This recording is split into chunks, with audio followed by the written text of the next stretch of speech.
अब उस खबर का जिक्र कर लेते हैं जिसके बाद ये कहा जा रहा है कि अनहोनी होने वाली है। कहीं प्रलय की आशंका तो नहीं, कहीं भूकंप की स्थिति तो नहीं बनने जा रही है, कहीं कुछ गड़बड़ तो नहीं होने वाली है। यह मैं इसलिए कह रहा हूं क्योंकि जो खबर अब आपको दिखाऊंगा उस खबर को दिखाए जाने के बाद लगातार अब यही सवाल खड़े हो रखे हैं। ये सवाल क्यों खड़े हो रखे हैं, जरा इन तस्वीरों में देख लीजिए। ये पुरी के जगन्नाथ मंदिर की तस्वीर है। यह आपने सुना होगा कि जगन्नाथ मंदिर के ऊपर नो फ्लाइंग जोन है। वहां न कोई पक्षी उड़ सकता है, न वहां से हवाई जहाज उड़ सकता है, न वहां से हेलीकॉप्टर उड़ सकता है। जगन्नाथ मंदिर के ऊपर से जो मंदिर की ध्वज पताका है उसे एक पक्षी अपने हाथों में पैरों में लेकर और उड़ गया। ज्योतिष विशेषज्ञ इस घटना को एक अपशकुन के तौर पर देख रहे हैं और किसी अनहोनी की आशंका जता रहे हैं। अब जो आज तस्वीर निकलकर सामने आई है 13 तारीख वाली, उसको लेकर सवाल खड़े हो रखे हैं और इसी पर चर्चा करने के लिए हमारे साथ स्वामी मनीश्वरानंद ज्योतिषाचार्य जी जुड़ चुके हैं। उनसे बातचीत करते हैं। स्वामी जी, बहुत बहुत प्रणाम आपको और बहुत बहुत स्वागत सभी आपका। को बहुत बहुत साधुवाद, बहुत बहुत प्रणाम। स्वामी जी, इस खबर को कैसे देखा जाए? जगन्नाथ पुरी मंदिर से, महाप्रभु के मंदिर से ध्वज का इस तरह से एक पक्षी को के द्वारा ले जाया जाना, इसको कैसे देखा जाए? सबसे पहले देखिए, ऐसी मान्यता है कि गरुड़राज जो हैं वो इस मंदिर के ध्वज की रक्षा भी करते हैं जी। और वो मंदिर में विराजमान भगवान के सबसे प्रिय वाहन भी हैं।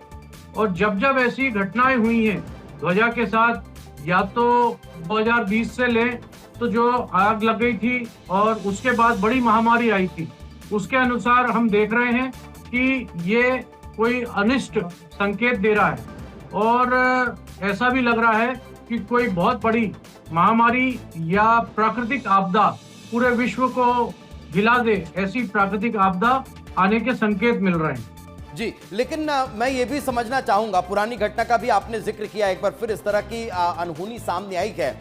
आम लोग बड़े डरे हुए से हैं, तो क्या इसको लेकर कोई विशेष पूजा अर्चना भी हो सकती है, महाप्रभु से प्रार्थना हो सकती है कि कोई अनहोनी ना हो, कोई अनिष्ट ना हो, ये जो हुआ उसको आप ही संभालिए, इस टाइप से कोई विचार विमर्श किया जा सकता है?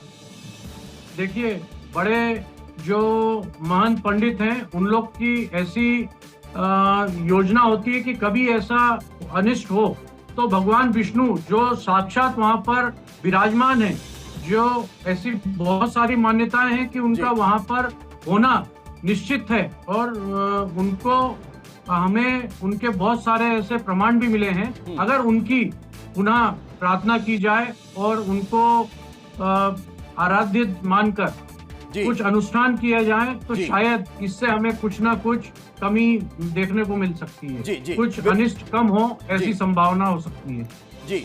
चलिए, बिल्कुल, बहुत बहुत शुक्रिया स्वामी मनीश्वरानंद जी महाराज हमारे साथ जुड़ने के लिए। तो ज्योतिषाचार्य स्वामी मनीश्वरानंद जी हमारे साथ जुड़े हुए थे, जिन्होंने बताया कि किस तरह से अगर अब ये स्थितियां हो गई है, ये घटना सामने आ गई है, तो फिर उससे बचने के लिए आप एक बार फिर महाप्रभु स्वामी से प्रार्थना कर सकते हैं, उन्हीं से विनती कर सकते हैं और फिर सब कुछ सामान्य देखने को मिल सकता है।